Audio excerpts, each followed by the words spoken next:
Welcome to Design Domination, where you'll gain confidence, clarity, and a competitive edge in a crowded marketplace so you can dominate your competition. Hi, and thanks for tuning in. I'm Colleen Grotzer, and in this episode of Design Domination, I'm sharing website accessibility insights from the 2025 WebAIM Million Report, and also what they mean for you as a web designer or developer. Now, this is the 7th year that WebAIM has conducted an accessibility evaluation of the top 1 million websites. They check the homepages of these sites with Wave, which is their automated checker. They chose the sites to evaluate based on the site's Tranco rankings. And then they do not include any homepages that have fewer than 10 HTML elements on them or pages with more than 5,000 links to the same domain. Now, I covered the 2024 WebAIM Million Report last year as well, in case you want to compare those findings to this year's. Overall, though, the selection of this year's homepages included an average of 1,465 elements, which is much more than last year's selection, which was a little over 1,000 elements. Okay, so let's dive into this huge data dump. And by the way, all data here is copyright WebAIM. Okay, so the first is WCAG conformance.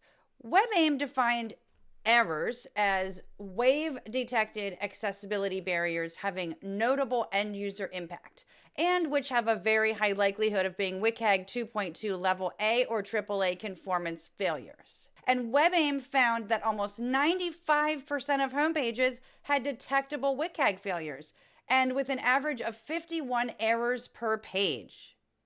Now in 2024, it was about 96%, and almost 57 errors per page. So not much of a difference from last year. In fact, there hasn't been much of a difference since 2019, only about a 3% decrease overall. Now, WebAIM also shared the categories of the websites that they evaluated.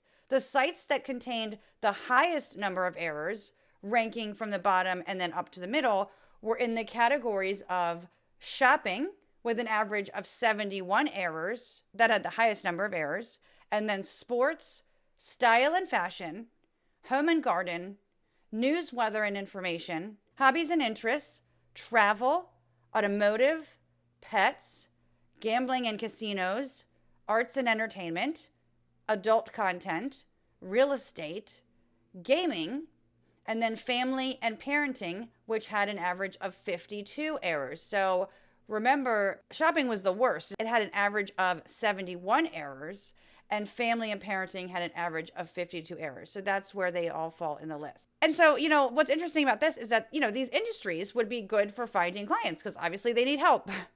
Now, on the other side of things, some of the categories of sites that fared the best, ranking from top to the middle of the list, were government with an average of 37 errors, and then personal finance, nonprofit and charity, law, government and politics, social media, technology and computing, science, careers, business, society, education, health and fitness, religion and spirituality, and food and drink, which had an average of 50 errors. So we went from government with an average of 37 errors to food and drink with an average of 50 errors. Okay, now WebAIM also noted page languages. About 85% of pages actually specified a document language. More than half of the home pages that they evaluated were in English, and they had an average of almost 40 errors. Now, at the other end of the spectrum, with an average of 86 errors, were pages in Korean. The study also noted the content management systems and any website builders that were used. The lowest average number of errors were using Divi and Webflow. I mean, that blew my mind because, Divi is notoriously poor for accessibility. The highest average number of errors, 97, were on sites using 1C Bittrex, whatever that is. I've never heard of that. Okay, the next was WP Bakery at about 63 errors on average, and then Elementor with an average of 51 errors.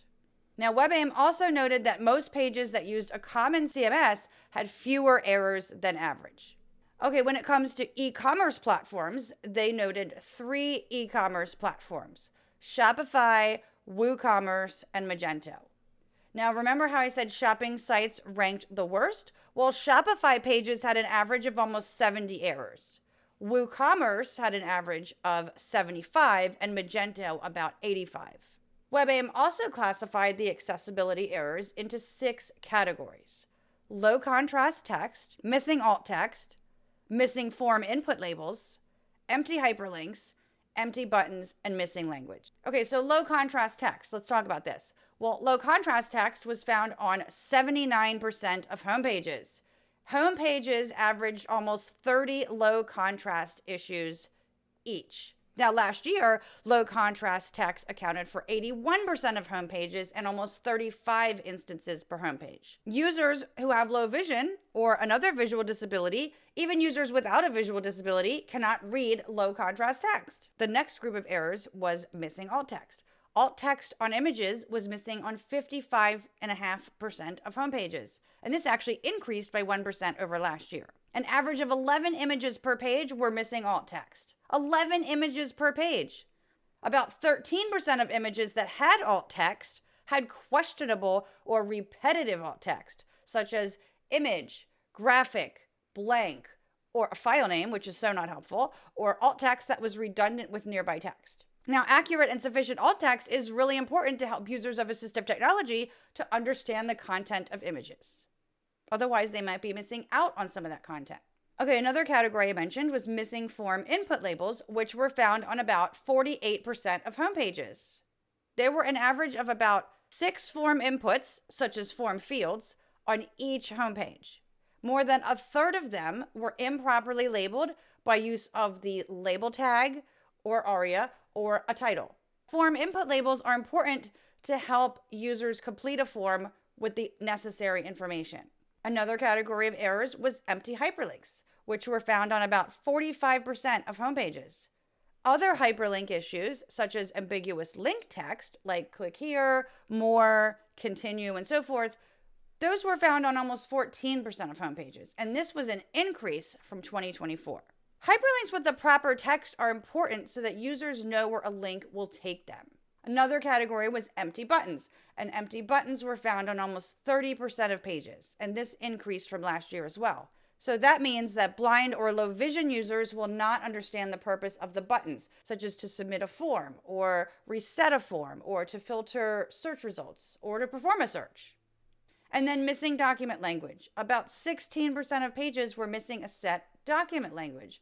Well, why is a page language important? Well, that's so that web browsers will display characters correctly, for instance. And also, users of assistive technology will get the content in the correct language. So, for example, if a screen reader user has the specific language pack installed, like let's say for Spanish, and the content's in Spanish, then the content will be voiced correctly.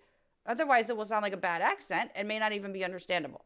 Now, some other accessibility issues were misuse of or skipped headings. And about 16% of homepages had multiple H1s, and then skipped heading levels were found on 39% of homepages. About 10% of homepages had no headings at all. And headings are important because they're used by screen readers to navigate the content of a page. I actually talked more about headings in episode 164 on accessible headings, so be sure to check that out. Approximately 79% of these homepages used ARIA, which is an increase from 2024. Well, homepages with ARIA had more than twice as many errors than pages without ARIA.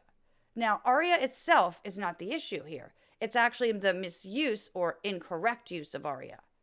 And I'll tell you, many well-meaning web developers think they're making content more accessible by adding ARIA, but in fact, they usually make it less accessible when they add ARIA. The first rule of ARIA is don't use ARIA. Okay, then skip links. Only about 13% of homepages had a skip link, which was a decrease. No bueno. I talked about the importance of skip links and how to add a skip link in episode 145. So be sure to check that one out too. Improperly coded tables. Those were another issue that WebAIM found. Only about 17% of them were properly coded. And so the problem with that is that users of assistive technology might not be able to understand the contents of the table. Okay, so those are most of their findings from this year. And remember, these were only found from performing automated checks. Automated checkers, on average, can only detect a fraction of accessibility issues. And so this means that the accessibility of these sites is likely much worse than what's noted in the report. If this content was helpful, be sure to like, share, and subscribe. So what should you do with this information? Well, This data actually gives you a good starting point for what to review and fix on your own website, but also any others that you might take care of, for clients. And also remember, addressing these issues won't mean a fully accessible website, right? There's going to be more to do, but fixing these issues will take care of low-hanging fruit. Now, if you're feeling overwhelmed or confused about getting started with web accessibility, be sure to register to watch my free workshop, 3 Easy Steps into Web Accessibility, because you'll find out 3 easy steps that you can do today, and you'll also find out 3 common mistakes that most web designers and developers make when they get into accessibility. Just go to creative-boost.com/3easysteps.